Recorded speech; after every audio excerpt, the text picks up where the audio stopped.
The great conflict of the ages is about to intensify. But remember the words of Jesus.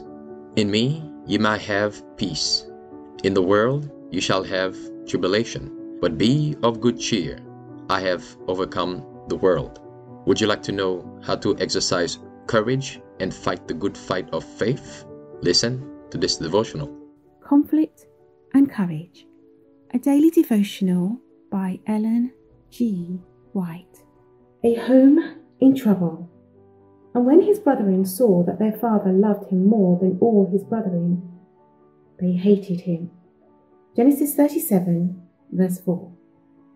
The sin of Jacob and the train of events to which it led had not failed to exert an influence for evil, an influence that revealed its bitter fruit in the character and life of his sons.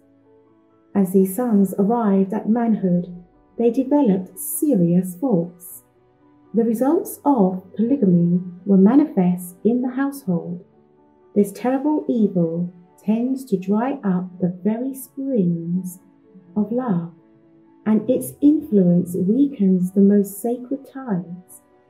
The jealousy of the several mothers had embittered the family relation. The children had grown up contemptuous and impatient of control, and the father's life was darkened with anxiety and grief. There was one, however, of a wildly different character, the elder son of Rachel, Joseph, whose rare personal beauty seemed but to reflect an inward beauty of mind and heart. Pure, active, and joyous, the lad gave evidence also of moral earnestness and firmness. He listened to his father's instructions and loved to obey God.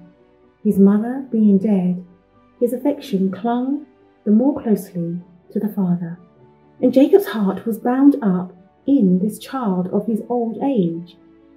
He loved Joseph more than all his children. But even this affection was to become a cause of trouble and sorrow. Jacob's unwisely manifested his preference for Joseph, and this excited the jealousy of his other sons.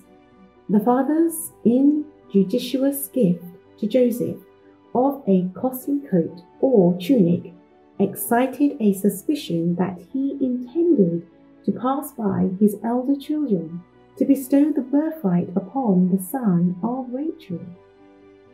Their malice was still further increased as the boy one day told them of a dream that he had had. As the lad stood before his brothers, his beautiful countenance lighted up with the spirit of inspiration. They could not withhold their admiration, but they did not choose to renounce their evil ways, and they hated the purity that reproved their sins. That same spirit that actuated Cain was kindling in their hearts.